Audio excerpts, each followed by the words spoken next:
Today's daf we're going to be learning is Chagigah Yud Bet. Today's daf is sponsored by Geula Zamist in honor of the marriage of her daughter, Rachel Zamist, to Avi Lermer, and with a never-ending thanks and appreciation to Rabbanit Michelle. Today's daf is sponsored by Leah Ackner in honor of her mother's 74th birthday, Mazal Tov. And today's daf is sponsored by Marsha Levy to commemorate the shloshim of her mother, Kitty Levy, Kayla Bat Meir Machla. Okay, we have an interesting daf. Okay, yesterday we talked about how you're not allowed to learn all sorts of things. You're not allowed to teach in public, which makes me a little bit wary of teaching today's daf because I am not teaching to only two people. And actually, I should really only be teaching to one person according to what it says here, which is Maaseh Bereshit can't be taught to two people. And yet somehow the Gemara is going to start with reading to us all and darshaning all sorts of things about Maaseh Bereshit. Now, we just said at the end of yesterday's daf that there are certain things you could do biyachid, and there are certain questions you can ask, and there's certain questions you can't ask. And yet, I'm going to now teach you all sorts of things that are able to be taught to one person, but not to multiple people. So I don't know exactly how I'm going to do that, but maybe that'll be my excuse for not explaining things well enough, because you're going to see that I'm not going to explain things well enough because this is a complicated daf to understand. Again, I can explain to you the words, but beyond that, it's obviously very complicated concepts. And that's the whole idea about not trying to get too involved in trying to understand who God is, what God is, how the world was created, etc. So we will do our best at learning this daf, and with the warning that this really isn't supposed to be taught in public. Okay, starting with the very top of the daf. We ended with this verse in Sefer Dvarim, which basically said, when you will ask for the Yamim Rishonim Asher Hayu, right? Ki yesh al Adam, Ki sha'alna liyamim Rishonim, if you ask about the early days. Okay, I'm going to read the whole pasuk. Asher Hayu lefanecha, that were before you. Limin hayom asher bara Elohim Adam al aretz, from the day that God created man in the world, on the earth. U'lemikseh hashamayim ag kseh hashamayim, and from one corner of the earth to the other corner of the earth. Was there ever anything great like this? Or was there ever anything heard like this? So we learned from there, one person can ask because it's said in the individual. And what can they ask about? About from when the first person was created. And then we said, well, you could even go back to the beginning of creation. And the individual can ask about that. But they can't ask, right, from one corner of the heavens to the other, meaning you can't ask what was before, what was after, what's above, and what's below, right? What's above the heavens, what's below the heavens, or below the ground. We're unclear exactly what those questions are. So now the Gemara says, starting from the top of our daf, since we just learned that from one corner of the heavens to the other teaches you can't start asking what's before, what's after, what's lamala, what's lamata, what's above, what's below, because you can only ask from one corner to the other and not beyond that. In other words, that already should tell you can't ask those four questions. Why do you need it to say don't ask from, right? Why do you need to say from the day that man was created on earth, which teaches you, right, not before, but the Mikseh Shemayim kind of teaches you that idea. So they say, we need that part of the verse for a different drasha. There's going to be a bunch of drashot with this style, which is going to talk about, and this really is the concept of tzimtzum discussed in Kabbalah. The Kabbalah is principled upon about how the world, one of these Kabbalistic concepts, that God created the world and it was a tzimtzum, right? That there was, right? So again, tzimtzum is used in different ways, but here the idea is that God created something massive and then limited it, okay? I don't know if it's the exact concept of tzimtzum as mentioned in the Kabbalah, but this idea that there was this mass creation, something really grand, and then God said, this is too much. Okay, so we'll see it's used in a bit of a different way throughout the daf, but we're going to see it a few times. So here's the first one. Tamar Rabbi Elazar, he darshans from this pasuk, from the day that God created man on earth, Adam harishon min haaretz ad larakia. The first man was created. When he was created in the size, he went from the earth up until the heavens. Okay, that's how big he was, how tall he was. You know, you could also get this concept that he connected the heavens and the earth. How do we know this? Man on the land, And then it immediately says, you really need the end of this verse. Okay, this is very common. The Gemara doesn't quote you the important part of the pasuk, limikseh hashamayim, until the edge of the heaven. In other words, he was created on earth until the edge of the heavens. V'kevan shesarach, but since he went bad, right, went off the derech, he basically, right, sinned. So then hiniach hakadosh baruch hu yadav alav umiato. God put his hand on him and said, making you shorter. Okay, you're not going to be so great anymore. This is not a good thing. Shenemar, how do we know? Because we're basically going to say there were two creations of man. One was this grand man, this giant, and then one was the tzimtzum, the saying, we're putting you in your place. How do we know there were two creations? Shenemar, it says in the pasuk in Tehillim, achor v'kedem tzartani. I created you back and forward, or how exactly you define achor and kedem, right? The front and the back. It means there were two types of creations, or two stages of creation. And I put upon you my hand. Here you see, it was the hand of God that crushed man. Amar Rav Yehuda Amar Rav, we're now going to have another similar drasha. The Gemara is going to ask, well, these two seem to contradict a little bit, and we'll resolve that soon. Adam harishon misaf ha'olam va'ad safoya. He wasn't from the earth to the heaven, in which case we talk about that concept that he connects heaven and earth. But no, he was from one end of the world to the other end of the world, meaning that's how long he was. Okay, which is basically that's how tall he is. It's not, doesn't mean he was fat, right? His width was that way, but it means he was, right? That's the length of his body from one end of the earth to the other.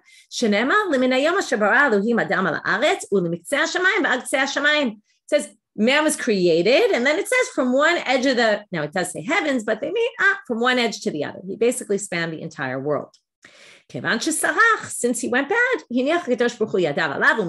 God made him much smaller. And here they really focus on the, God put his hand upon him and crushed him down.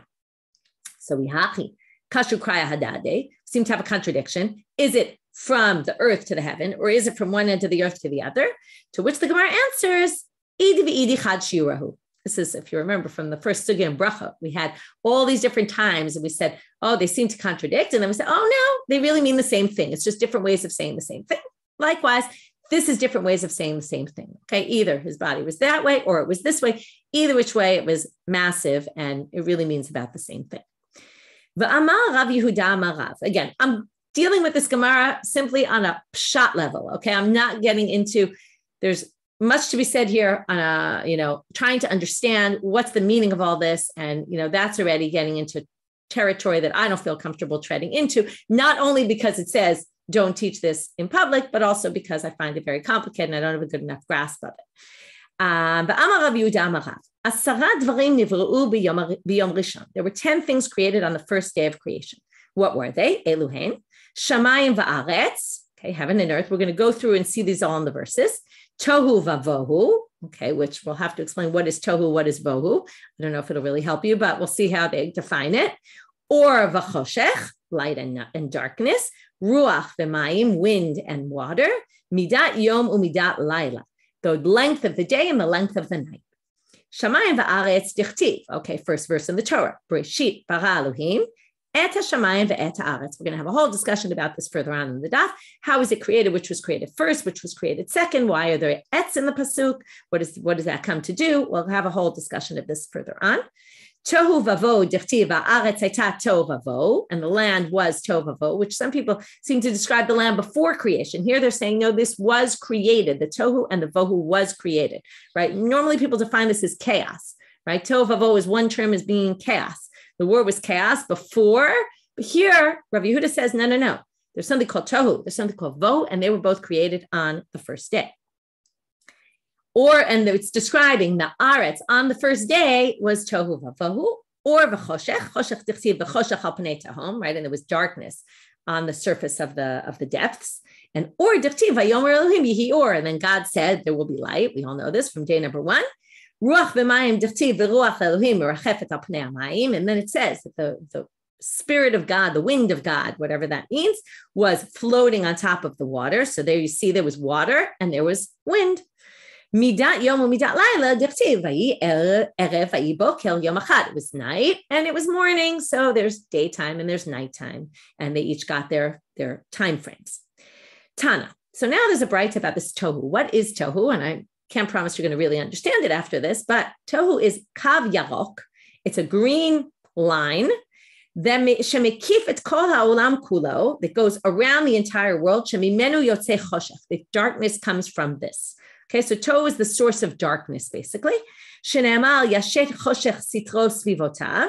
Okay, so that God creates his hiding place, we're going to see later, is within darkness. They're going to read this pasuk later in the daf also and explain it. That God makes choshech his hiding place, and that's tohu. Bohu elu avanim hamefulamot. These are moist stones. Hameshukaot batahom shemimenu yotzim mayim. What's interesting about this, first of all, right? It seems like the tohu surrounds the entire world, and the vohu is deep down in the water or deep down in the ground, and from there is where water springs. So it's the source of darkness and the source of water. Shenema, right? Which both are things, I think when you think about why they say these two things, again, I'm trying to understand somewhat, which is choshech is this idea, right? The first day, everything was kind of choshech, and then God made light. And everything was water, and then God separated the waters in day number 2, right? So I think that that's what they're trying to say here. That's the tohu was the darkness that then gets broken, and the vohu is the water, which then gets split up. Shenemar.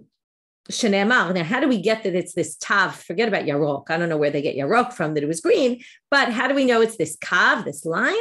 So I like your joke, Gita, about it being a kav yarok, like a tav yarok. V'nata aleha kav tohu va'avnei vohu.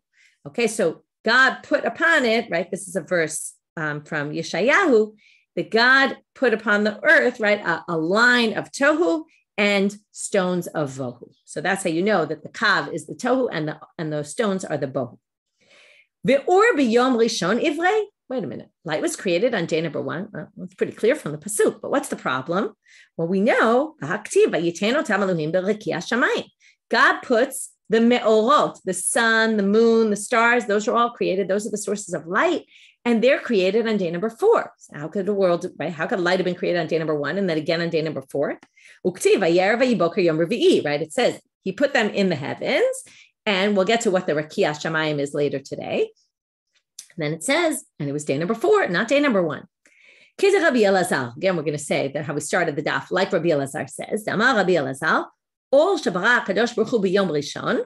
light that was created on day number 1. This is the exact same, and it's interesting. It's Rabbi Elazar. He was the one who said it earlier about man was created so gigantic, and then God crushed him down. Same thing with the light. The light that was created on day number 1 was a light that basically you could see the entire world with that light. It was such a bright light. It's interesting. It says man could see with it. And then because God then saw, and what did he see? He saw the future. He saw that in the generation of the flood and the generation of the Tower of Babel, that he saw that man or humans were going to do bad things. He basically said, I'm not giving them this much light. This is not a good thing for them. And he took away, right? Either it was a punishment, or maybe he thought it wasn't good. It was going to lead them to, these are people who tried to at least draw a flaga, right? They wanted to get to God. So maybe close some of the lights so they can't. He prevented the Risha'im from having their light. This, by the way, goes a little bit against this concept of, with Yishmael, we learn Ba'asher Husham, that he gets judged based on where he is then. And God looking into the future and punishing us now for something that's supposed to happen in the future goes back to that movie, Heaven Can Wait, that I quoted the other day also, where he gets punished before he actually dies. But, this idea of stopping something, right, before something happens, when you see in the future what's going to happen, right, that's a question. Is that okay? But apparently here they seem to not have an issue with it. Now, where is this light? Lamiganazo. It says God hid it. Where did he hide it? Where is it hiding and who's it for? Litzadikim atid lavo. It's meant for righteous people in the world to come. Shinema. It said God saw the light, it was good. Ve'ein tov, this is going to be one of those, each verse is going to be quoting from another verse. God saw the light, it was good. That comes up on the first day of creation. Ve'ein tov ela tzaddik, goodness is a word used by righteous people. Shenemar imuru tzaddik kitov, okay, say for a tzaddik, a righteous person, he is good. So basically, we're going to say it was kitov, meaning it's for tzaddikim. God put the light and took away a lot of the light from the world and gave it to the righteous people for the future. Once he did that, God was happy. We're going to see this from another verse. Shenemar or tzadikim yismach. Okay, the light of the righteous people will cause happiness. So it caused God to be happy that he was able to keep this light for the righteous people. Now they say kitanai. This whole issue is a machloket tanaim, what we just said. Or shabara kadosh baruch hu b'yom rishon adam tzofeh b'u'abit misof haolam b'ad tzofo divrei Rabbi Yaakov. Rabbi Yaakov basically said exactly what we just said, which is the light was created in a massive way. God basically hid it away. On day number 4, God came and brought back some of the light. But Chachamim omrim, and then by the way, it would be that the next 2 days there was no light, which is interesting. But Chachamim omrim, hen me'orot shenivreu b'yom rishon lo nitzlu ad yom revi'i. The light was created on the first day, but it was hung in its place. Okay, it was put in its place on the 4th day. I just want to read the verse there because you'll see, Vayiten otam Elohim b'riki hashamayim. God hung them in their proper place. So that's what happened. It wasn't that they weren't created. They were created. The light was created in a normal way, not the way we just described according to this opinion. And God just put them all in their place on the 4th day. Amar Rav Zutra bar Tuvia Amar Rav, ba'asara dvarim nivra ha'olam. The world was created with 10 characteristics of God, you could say. Okay, what were they? B'chokhmah, with intelligence, which means having knowledge, or again, there's different ways of translating these terms. I'll go with the typical way. Tvuna means understanding, meaning to understand something from something else. Uvida'at. Da'at, you could define, Rashi says yishuv, like if someone asks you questions, you know how to answer them. Ubekoach, with strength. Ubege'ara, with rebuke. Ubigvura, with strength. So what's the difference between koach and gvura? Gvura is usually known as inner strength, like ezehu gibor ha koveshet yitzro, right? You have inner strength rather than physical strength. Bitzedek, with righteousness. Mishpat, judgment. Chesed, with chesed. I can't think of the word to translate it. And rachamim, and with mercy. Okay, compassion and mercy. So how do we know the world was created? Kindness. Okay, thank you. Kindness is the word. So kindness and then compassion. We're now going to quote from verses, how we know that all these things were, God created the world with them. So we're going to quote psukim from all different places. Okay, we're going to go from Mishlei, we're going to go to Tehillim, we're going to go to Eov, we're going to go to Tehillim. Okay, you can follow if you want, if you have the Torah or, and that tells you where they'll each come from. I'm not going to kind of quote each one, but you can see it all inside. Okay, Chokhmah u'tfuna, dechtiv, Hashem b'chokhmah yasad aretz, konen shamayim b'tfuna. Here it says, God founded the world with chokhmah, and he created the heavens with tvuna. B'da'at dechtiv b'da'ato tehomot nivkau, like the depths, opened up. Again, part of the creation of the world with da'at. This is the next verse in Mishlei, by the way, is the previous one. B'koch u'gvura dechtiv mechin harim b'kocho. He created the mountains, or prepared the mountains with his strength. Ne'ezar b'gvura. He girded himself with gvura, with inner strength. Big Ga'ara, with rebuke. This is going to be an interesting one. We're going to see from continuation. There's going to be a few different drashot about God and rebuke, how he created the world with rebuke. Dichtiv, Amudei Shamayim Yirofafu. The pillars of the heavens shook or trembled. V'yitmahu migarato. And then they kind of were shocked into place by God's rebuke. Okay, so with God's rebuke, they were put in their place. But tzedek u'mishpat dichtiv, tzedek u'mishpat mechon kisacha. Your chair is based on, right, on righteousness and judgment. So there you have it. It was created with that. The chesed of rachamim, dechtiv zechor Hashem rachamecha v'chasadecha. God, remember your rachamim and your chesed, your compassion and your kindness, ki me'olam hema, because they've already been there from forever ago. Okay, meaning they were obviously there when God created the world. Another story like about the massive creation that was then contained. When God created the world, what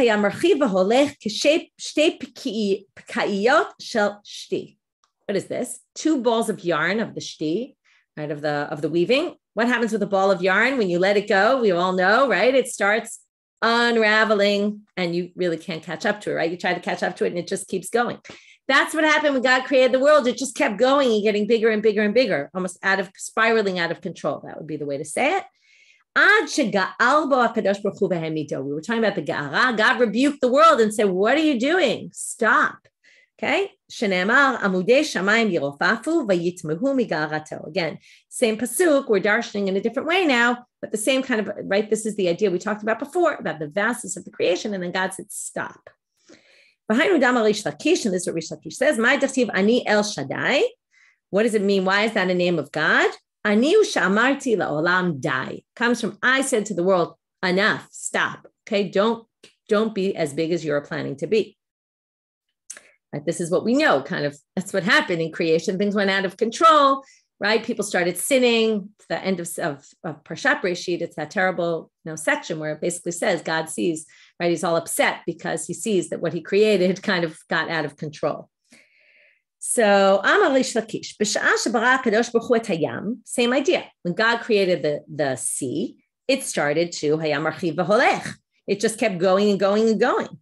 Until God stopped it, rebuked it, and said, dry up. Another verse that basically says God rebuked the waters and dried them up, and all of the streams he dried up. Tanu Rabbanan, Beit Shammai Omri. Now we're going to get to something I mentioned we were going to get to, which is what was created first, the Shamayim, the heavens, or the earth. Beit Shammai Omri, Shamayim nivreu tchila, v'achar kach nivrei ta'aretz. Shammai says, first the heavens, then the earth. That would make sense, right? But Shenemar v'reshit bara Elohim et hashamayim v'et ha'aretz. Also that's how we read it, the first verse, heavens, then the earth.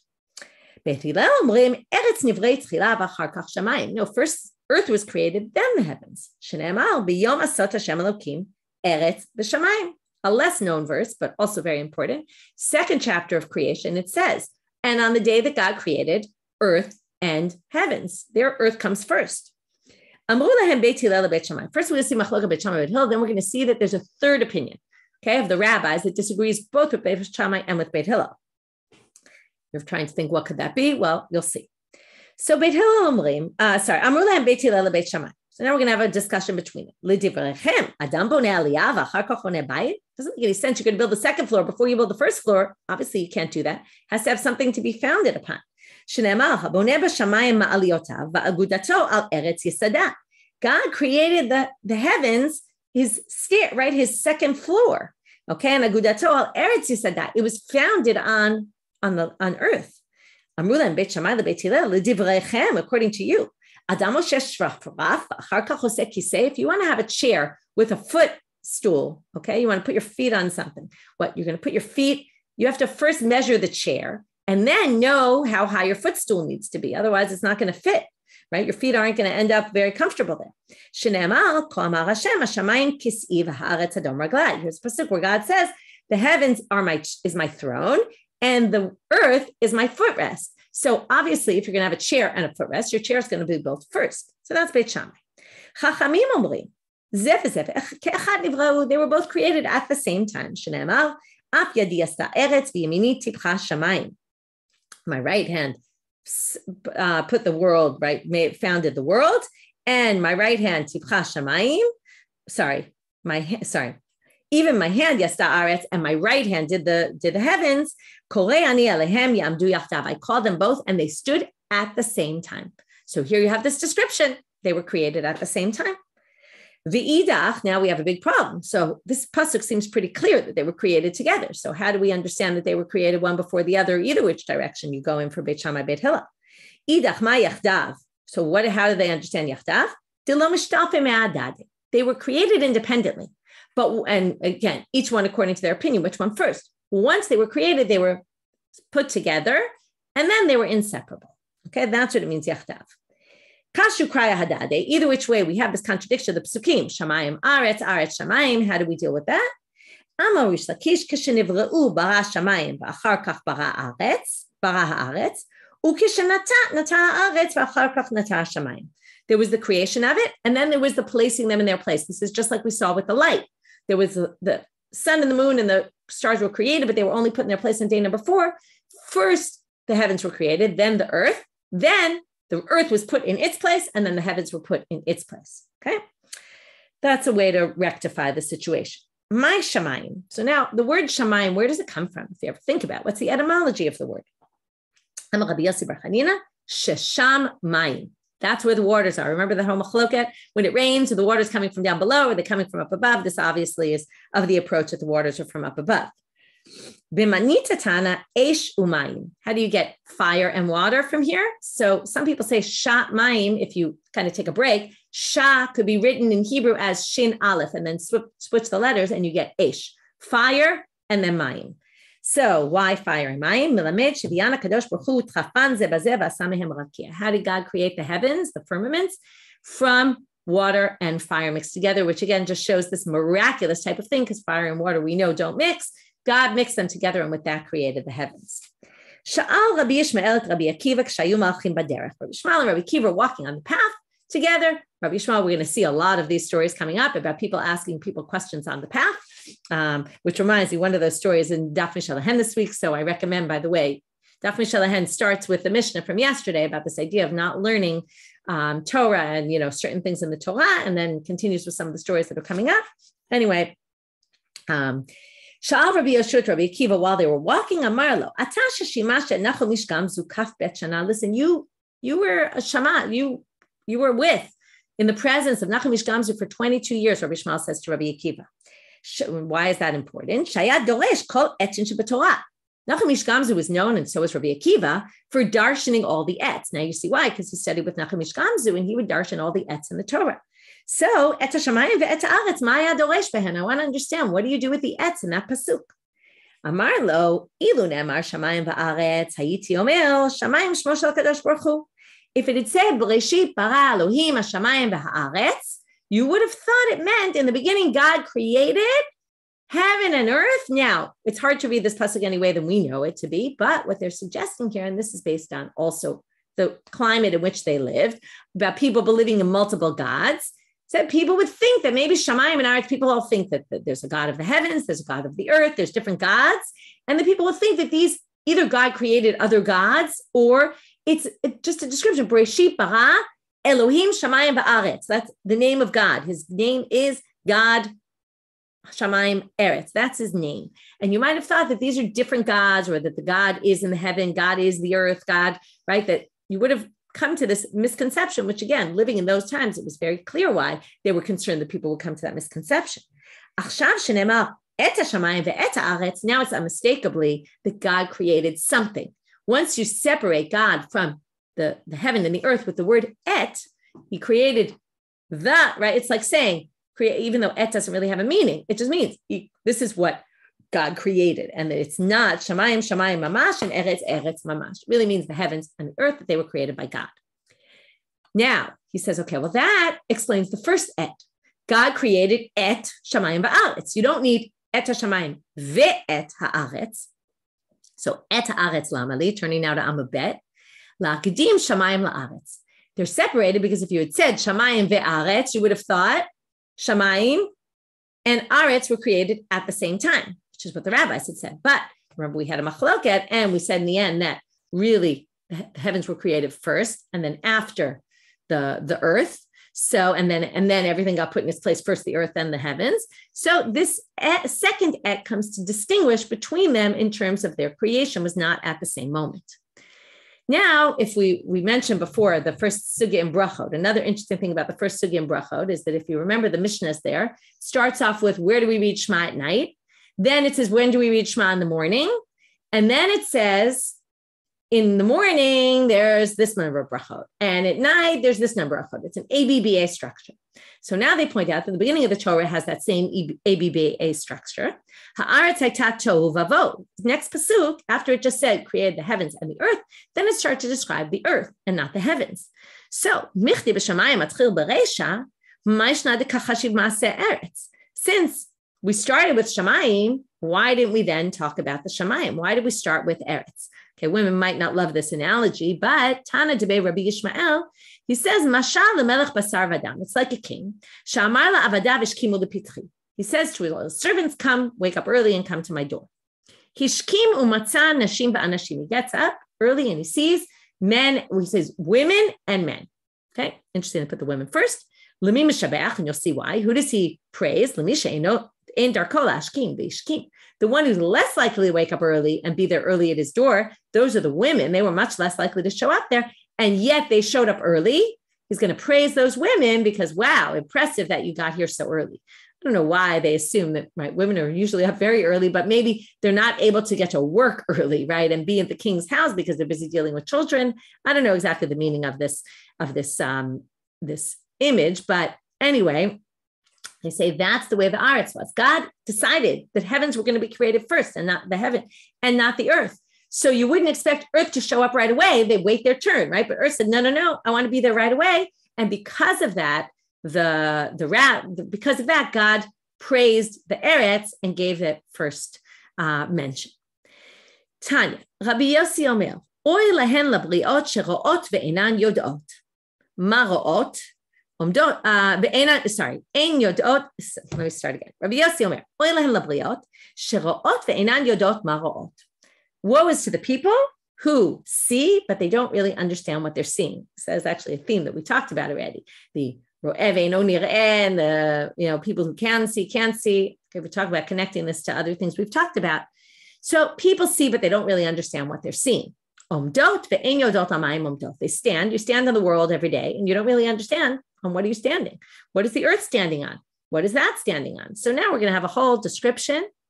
What is the earth standing on? And what is that standing on? And what is that standing on? And what is that standing on? So we'll learn out of verses. Ha'aretz al ma omedet. What keeps the earth standing? Al amudim. There's beams. Okay. There's pillars that are holding up the earth. Okay. Shene'emal hamargiz eretz mimkoma va'amudeha yitpalatzun. Okay. God's going to shake the land from its place, and its amudim that it's standing on, right, will shudder. Amudim, so now, okay, great, we have these pillars, but what are the pillars standing on? So amudim alamayim, we're going to basically keep going back and back. Where's this? And what's this relying on? And what's that relying on? So the amudim are standing on the water. Again, I don't promise to understand what all this means, okay? I certainly won't be able to explain it to you, but it's this idea that what really it's going back to is that everything is really held by God, into place by God, which we'll get to by the end. So now we're going to basically quote all different verses. Again, you can look in the Torah or to see, right? The first one's from Tehillim. Many of these are from Tehillim, some from Amos, some from, we're going to get to, even Sefer Dvarim. Anyway, we're going to quote a bunch of different verses here. Hamargiz eretz mimkoma, so we have that. Amudim. So what are these pillars standing on? Alamayim, shene'emar leroka haaretz alamayim. My God, the earth is basically stuck into the water. Okay, standing on the water. Ma'im al haharim. The water is on the mountains, is supported by the mountains. Al harim ya'amdu ma'im. There's a verse that says, on the mountains, the water will stand. Harim, so what's keeping the mountains up? Not the hair, like from the other day. Biruach, the wind is keeping the mountains in place. Shenemal, ki hine yotzer harim uborei ruach. Okay, there you have that God creates the mountains and creates the wind. The wind must be the thing that's keeping the mountains in place.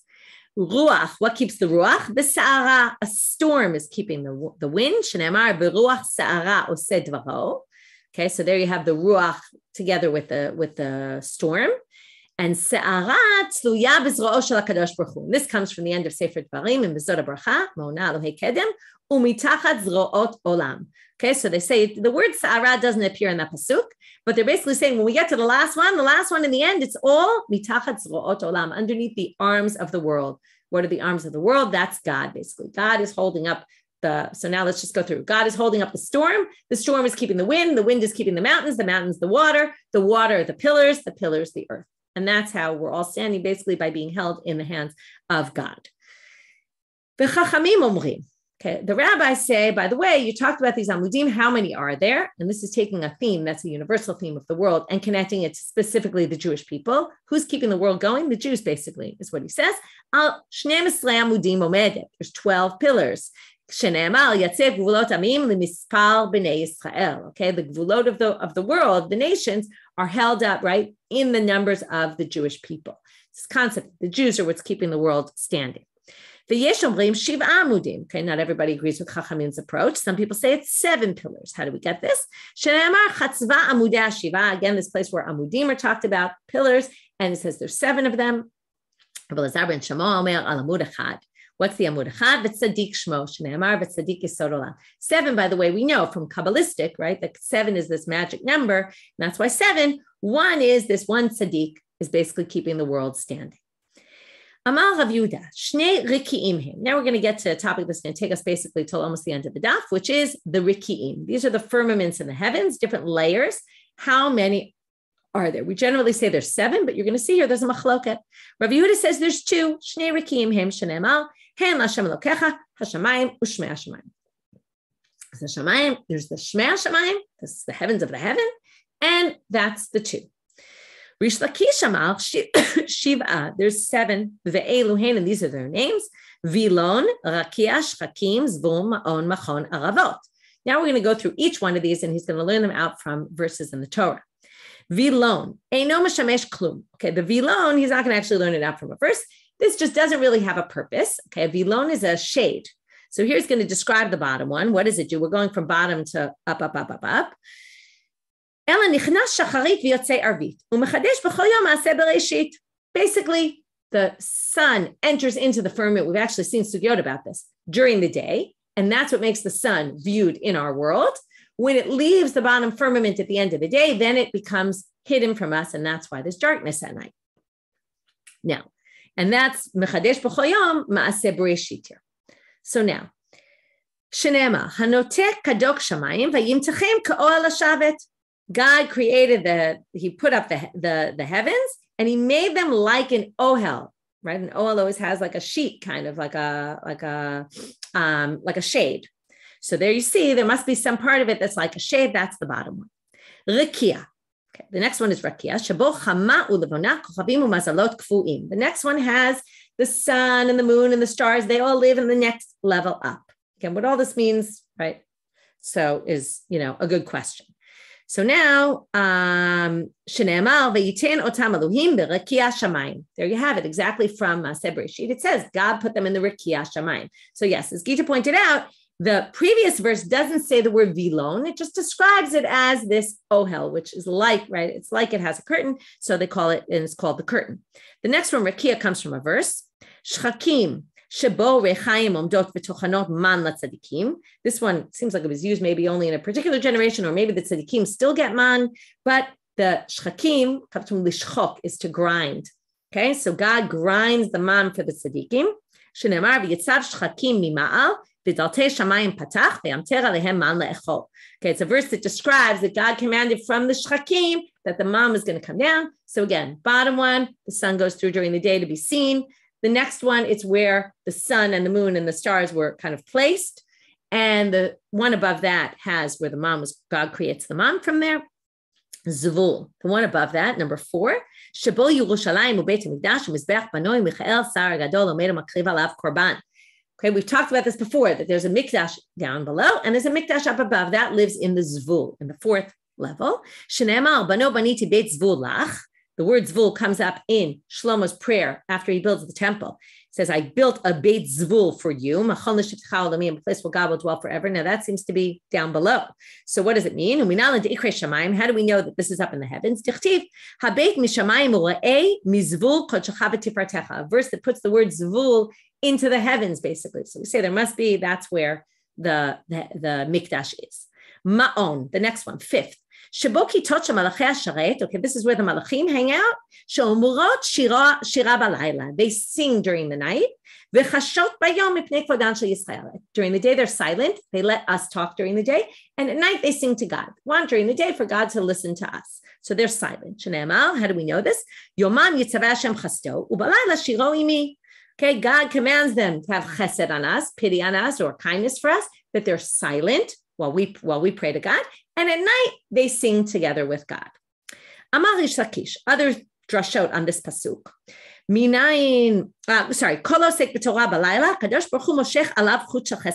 you learn at night, God will have kindness to you during the day, will act with kindness to you. And then the end of the verse, if you sing balayla, in other words, it comes to describe the reason. God's chesed will be with you during the day. What's the reason? If you learn at night, God will bring you chesed during the day. Some people say Rish Lakish says, כל עוסק בתורה בעולם הזה, שהוא דומה ללילה, הקדוש ברוך הוא מושך עליו חוט של חסד לעולם הבא, שהוא דומה ליום. It doesn't mean day and night literally. It means things that are like the day, things that are like the night. Night is darkness. That's this world. The next world is light, is day. So God, if we learn Torah in this world, which is darkness, we will get rewarded in the next world, which is day. Shneimar Yomam Yitzvah Hashem Chasto B'Layla Shiro Imi. Amar Levi, Amar Rabbi Levi, Kol HaPosek Midivrei Torah, V'Osek B'Divrei Sicha. We're already up to the importance of learning Torah. Well, if you stop learning Torah and you start having a regular conversation, Machilim Oto Gechalei Retamim, you're going to eat coals from the broom tree. Shneimar HaKotvim Maluach Alai Siach. If you prick these salty things from the bushes, V'Shoresh Ritamim Lachmam, you will end up eating the bread of the roots of the broom tree. Okay, so what this is trying to say is, maluach, some people explain meluchot. If you pluck, if you take out from the maluach, from the luach, you stop learning, then you're going to end up eating the roots from the broom tree. Okay, next. Minalan deikre shamayim. How do we know that this ma'on that we're talking about is called shamayim? Because it says, Ashkifa mima'on kachecha mina shamayim. Right, look out from your ma'on, your holy ma'on, from the heavens. So here you have, ma'on is in the heavens. Machon, we're up to number 6. What's in number 6? Shabo otzrot sheleg, otzrot barad. This is where, okay, when you think about the heavens, that's what you think about, right? It's where the snow comes from, where the hail. Aliyat slalim ra'im, it's where the bad dew is. And aliyat agalim, these are drops of rain. Eglei tal, if you've ever heard that term. There's also a book called the Eglei Tal. V'chadra shel sufa u'sa'ara, this is where the storms come from. U'ma'ara shel kitor, the smoke and the mist. U'dlotehen esh, their doors are fire to get into this level of heaven. This is obviously not a great place. There's a lot of damaging things up here. This is where weather, right, climate control is, and all the mess of climate control. Shene'emal, yiftach Hashem lechat otzaro atov. It says God will open up his treasure of his good treasure, which seems to imply he has a bad treasure house as well. That's in this level. So now they say, wait a minute, Hani barakia itnu, Hani ba'ari itnu. Aren't these in the earth? Don't we say this every day in our prayer? And in Psukei de Zimra, we say, one of them is Morei Tilim, Tichtiv Hallelujah Hashem min haaretz, praise God from the land. Who's from the land? The Taninim b'chol tohomot, and Eish ubarad, Sheleg v'kitor, Ruach Sarah, Sedvaro. These are all the things we just described there on earth, not up in the heavens. So, Amar Rav Yehuda Amar Rav, it's very interesting. David bikesh alehem rachamim v'horidan la'aretz. David HaMelech asked God to bring them down to the land. Amar lefanav, Ribono shel olam, lo el chafetz v'sha'ata, lo yagorcha ra, tzadik ata Hashem, lo yagor b'morcha ra.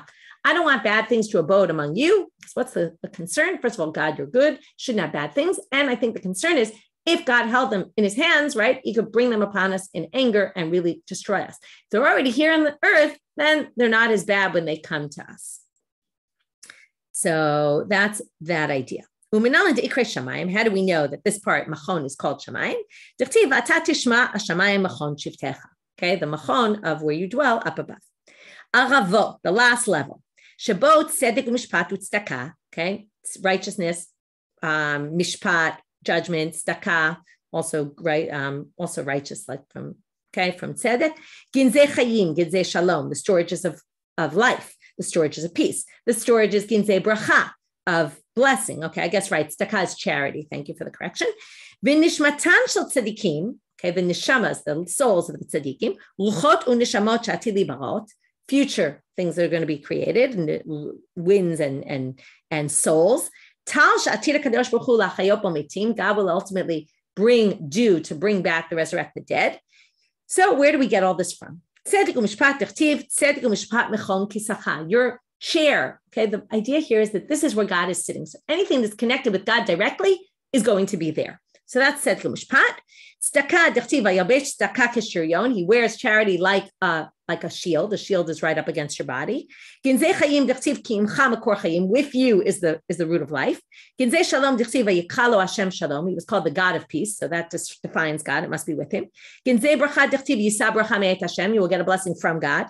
Nishmatan shel tzedikim dechtiv vaya nefesh adonit tzrura b'tzorah chayim et Hashem elokecha. It's what we put on graves. It's from Abigail blessed David, that your neshama would be right, entire bound together with God, basically. So there you have the neshamot of tzedikim, or with God.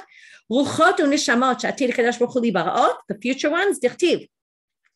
Ki ruach milefana ya'atof, the wind will come from in front of me. Unishamot ani asiti, and I created the nishamot. So again, these are things done directly by God. Tal she'atid hakadosh baruch hu lachayot b'mitim, dechtiv geshem nidvot tanif Elohim, nachalatcha v'nil'a ata konanta. Okay, God will wave this geshem. Okay, he will do it himself. Ata konanta, you created it. Sham ofanim usrafim v'chayot hakodesh u'malachei hasharet v'kisei hakavod. What's up there? The ofanim, the srafim. These are all the things from the Maaseh Merkavah. They're all up there in the abode with God, and the kisei hakavod, the throne of God. Melech al-chai v'kayam am v'nisa shochen alehem ba'aravot. Okay, that all happens in Aravot. How do we know? Shenemar solu l'rochei ba'aravot b'yashmo. Okay, bring praise to the one who rides. Okay, the chariot in the Aravot, which his name is Biyah. Uminal de'ikre shamayim. How do we know it's up in the heavens? Ati rechiva from Gzera Shav Ktiv Hacha Solu L'Rochei Ba'aravot. Ktiv Hatam Rochev Shamayim Be'ezrecha. Because he rides in the heavens, and it says he rides in Aravot. So there we see, must be there. Okay, before we go on to the next thing, which we'll finish the daf with that very short, but I want to just read one line from Rabbeinu Chanana, which is very interesting. We now darshan the 7 names of the heavens from different verses, basically, and the fact that there are these 7 levels and all that. So that's what Rish Lakish did. Rabbeinu Chanana, which appears on the Amud Aleph, but he says, these are all kulan kabalahin halacha l'Moshe Sinai. I don't think that Rish Lakish learned these out from the Psukim. It's a very important line. Maybe we'll even end with this today, and we'll pick up from the very end of the daf tomorrow. It says, Ukra asmakta ba'al mehed. This just connects it to verses. Ve'inam midrasho. She'einam dvarim hane'emarim min hadat klal. This is a whole different world. This isn't the world of halacha. The world of halacha, you can take a pasuk and darshan it and explain it how you think. But not in this world. You can't just do that. So the fact that he did it from these psukim doesn't mean, don't think he looked at the psukim and said, oh, from here I can understand what's going on in the heavens. Clearly, he had a tradition about this. Otherwise, he definitely couldn't have said it on his own. So I'll leave you with that thought for today, and we'll start with the very end of today's daf on tomorrow. Have a great day, everybody.